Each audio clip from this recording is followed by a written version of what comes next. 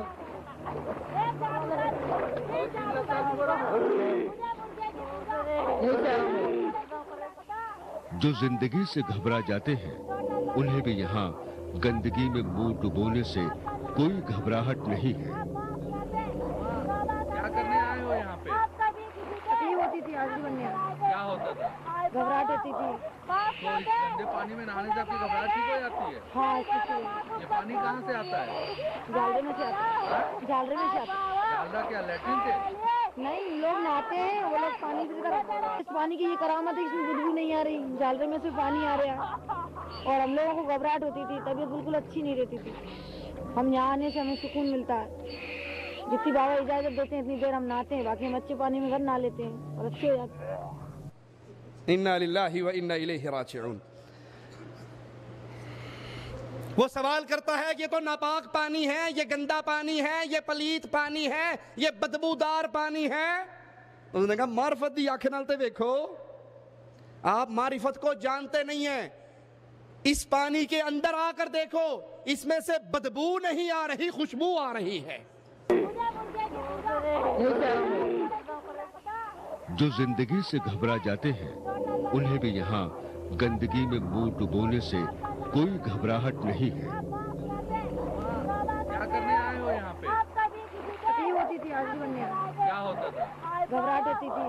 تو اس گندے پانی میں نہانے سے آپ کی گھبراہٹ ٹھیک ہو جاتی ہے؟ ہاں، یہ پانی کہاں سے آتا ہے؟ جالرے میں سے آتا ہے، جالرے میں سے آتا ہے۔ جالدہ کیا لیٹرین سے؟ نہیں، لوگ نہاتے ہیں، وہ لوگ پانی کی طرح، اس پانی کی یہ کرامت ہے، اس میں بدبو نہیں آ رہی، جالرے میں سے پانی آ رہا ہے۔ اور ہم لوگوں کو گھبراہٹ ہوتی تھی، طبیعت بالکل اچھی نہیں رہتی تھی۔ ہم یہاں آنے سے ہمیں سکون ملتا ہے، جتنی بابا اجازت دیتے ہیں اتنی دیر ہم نہاتے ہیں، باقی ہم اچھے پانی میں گھر نہا لیتے ہیں اور اچھے ہو جاتے ہیں۔ لا حول ولا قوت الا باللہ۔ جنات کے مریضوں کو پکڑ کے ان کے سر کے بال کاٹے جاتے ہیں، جب عورت کے بال کٹتے ہیں وہ کہتے ہیں اب جن نکل گئے، اور جنات جب نکلتے ہیں وہ حسین کی قسم، علی کی قسم، حسن کی قسم، پانچوں پیروں کی قسم اٹھا کر کہتے ہیں اب دوبارہ نہیں آئیں گے۔ اور اللہ کے نبی کا فرمان ہے جس نے غیر اللہ کی قسم اٹھائی اس نے اللہ کے ساتھ شرک کیا۔ پشاچ کو بھی مٹن اس لیے کھلایا جا رہا ہے کہ اس نے خود یہاں آ کر مٹن مانگا ہے اور اب وہ اسے مزے سے کھا رہا ہے۔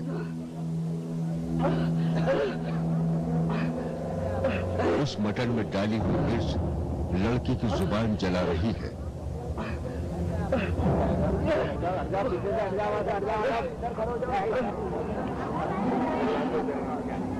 یہاں بھوتوں کو بھی آدیش دیا جاتا ہے جیسے اس لڑکے میں آئے بھوت کو ملا ہے، 3 نیبو اور کیلے گڑوانے کا آدیش۔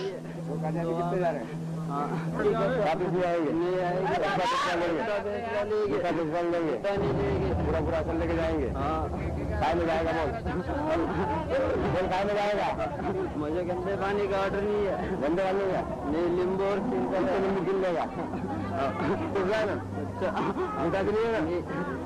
اس کی پوجا کرتے تم چارو، اس کی پوجا کرتے چارو، بتا اس کی پوجا کرتے چارو تم واپس میں آئیں گے، اچھا کچھ اگر اس کو پکڑنا ہے تو بندے